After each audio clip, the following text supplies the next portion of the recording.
Mekayla Bali vanished from Yorkton, Saskatchewan on April 12, 2016 at the age of 16. In an April 11, 2023 article, Paula Bali, Mekayla's mom, said, "It's baffling.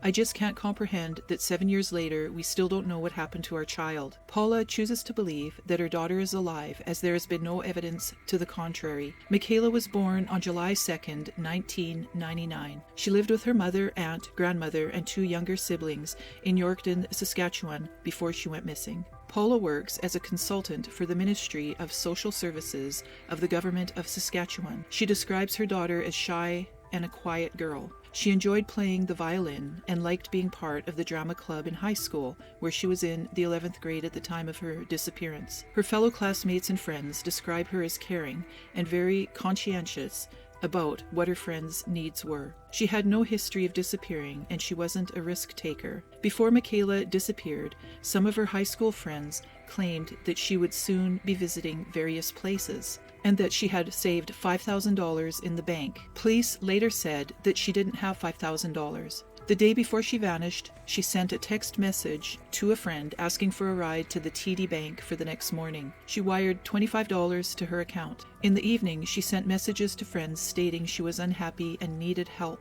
The next morning, April 12th, Mekayla sent another message to her friend asking again for a ride to the bank, but the friend refused because it was 6:41 a.m. and the bank wasn't open. Paula said that April 12th was just like any other morning in the household.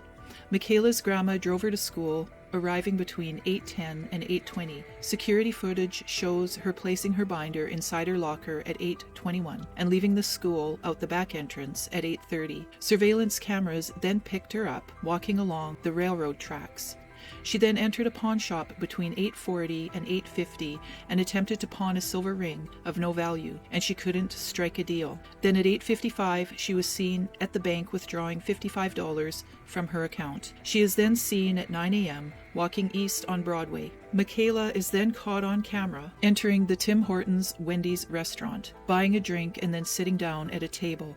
She seemed to then take her phone apart and then reassemble it. Less than 15 minutes later, she left the restaurant, re-entered, and then left again through another exit. Over the next 25 minutes, she is spotted by several cameras near the restaurant. Her movements during this time formed a wide circle covering the area around the restaurant in a counterclockwise direction. At 9:49, she returned to the restaurant and sat down at another table. Over the next 20 minutes, she uses her phone repeatedly, sending texts and making lengthy calls.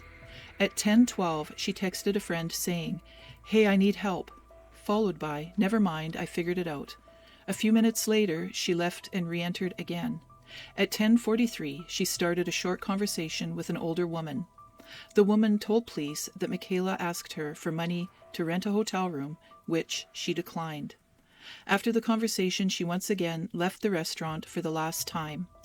After leaving Tim Hortons, she is caught on camera at 10:45 walking west on Broadway Street East.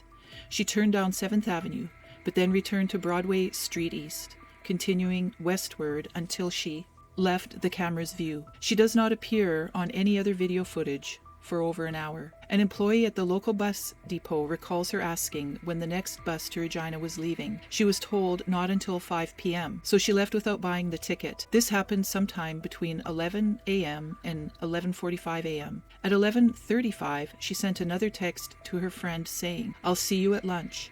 And at 11:59, she re-entered the school and met with 2 other students in the school cafeteria. They confirmed that she told them about her plans to take a bus to Regina for a vacation. Cameras show her leaving the school again at 12:03. She was next seen at the Trail Stop restaurant attached to the bus stop where she ordered lunch.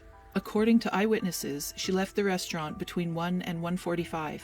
After that, no one remembers seeing her, and she doesn't show up on any other surveillance footage. Police were able to verify that she did not get on any of the buses that day. When last seen, she was wearing glasses, a teal scarf, jeans, a 3/4 length burgundy or purple coat. Her blonde hair was worn down. Mekayla's phone was turned off at 6:51 the next morning, and according to police, she has not used any of her social media accounts. One possible exception occurred 3 months later when a Snapchat message sent to her by one of her friends became marked as opened. However, it could not be determined if anyone actually viewed it. She hasn't touched her bank account since then. The investigation into her disappearance began on April 12th after her grandma went to the school to pick her up. She found out that Mekayla hadn't been in school all that day.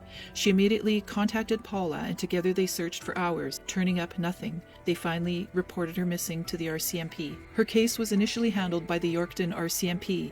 After 3 weeks, Yorkton RCMP handed her file to the General Investigations Section, a dedicated unit that investigates major offenses. On the first anniversary of her disappearance, the investigation was handed over to the RCMP Historical Case Unit. On December 4th, 2017, the Child Search Alert was renewed and expanded across Canada. Police have never confirmed a suspect in the case, but did announce a person of interest. This person was seen by witnesses leaving the Trail Stop restaurant with Mekayla. He is described as having a stocky build, muscular arms, dark hair, and a large prominent tattoo of a fiery cross on his forearm. The man eventually did report to police, who were able to question him. He said that he had nothing more to do with Mekayla than opening the door for her as she left the restaurant. In addition, police were able to locate several online acquaintances and contacted hotels in the area. However, nothing came of their efforts. In the following years since her disappearance, there have been hundreds of tips and possible sightings.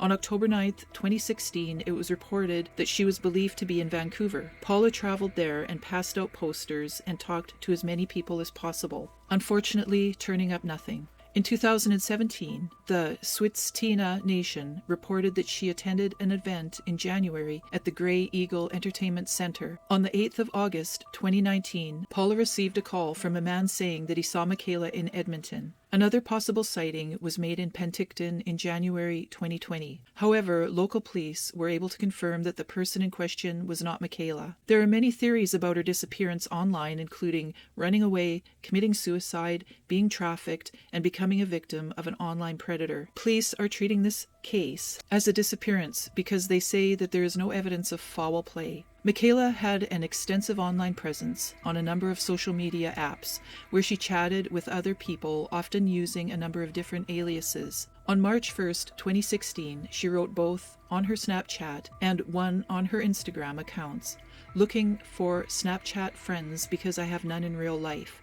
Add me," which led some people to believe that she had been subsequently contacted by a person involved in her disappearance. One app in particular, the messaging app Kik, K-I-K, has been singled out by her friends as well as investigators as being a cause of concern. Kik has been accused of providing inadequate parental control and offering anonymity to potentially malicious actors, and her friends have confirmed that they did not know much about who she was in contact with online. A $100,000 reward has been offered by a group of anonymous local donors in Yorkton for information that leads to Mekayla's whereabouts, and it still stands unclaimed. Paula said that time goes forward whether you want it to or not. I see Mekayla's friends on social media, and they're having babies and doing their careers, and it's hard. I'm happy for them, but it's sad to know Mekayla isn't getting to experience that with them. Unveiled in spring of 2022, 2 semi-trailers emblazoned with Mekayla's photo and information have also begun traversing up and down the west coast from Mexico to Vancouver, funded by Washington State Police and the RCMP through the Homeward Bound project to spotlight missing children.